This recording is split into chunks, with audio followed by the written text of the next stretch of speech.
Hopefully you haven't seen any yet, and if you haven't, that's good. But beware, with warmer temps, they are slithering around more. Daniel Marchand from the Phoenix Herpetological Society is joining us live this morning. All right, we're talking about snake season. What is the first thing we need to remember here? Well, I'm sorry, what was that? What is the first thing we need to remember as we move into snake season?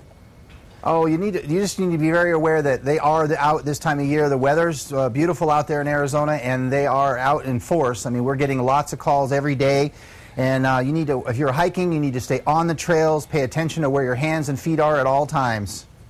Okay, so there's so many different types of snakes out there. How do you tell whether one is venomous or non-venomous? A rule of thumb in Arizona, if the snake has a very pointy tail at the end, it's non-venomous. If it has a large tail at the end with a rattle, of course, then you have a rattlesnake.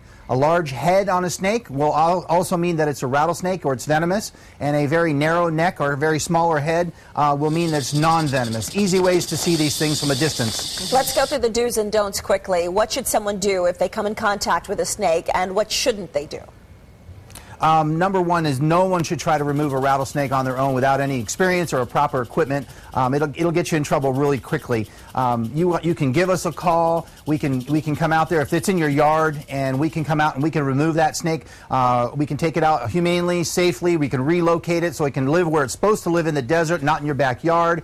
If you're on a trail and you hear a snake rattling like this guy, take one step in the opposite direction of where you hear the rattle, and it'll keep you a mile away out of trouble. Oh, yeah. Stay as far away as you can. Now, Daniel, how long does snake season typically last here in Arizona?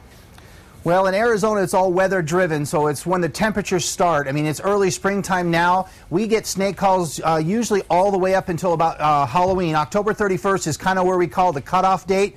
But you literally can find a snake in your yard in Arizona year-round, because if you're doing yard work in the wintertime or something, you could find something underneath an old pile of debris that you might be trying to remove because the weather's cooled down. So you always have to be careful. All righty, Daniel Marchand from the Phoenix Herpetological Society. Yes. As always, we appreciate your time this morning.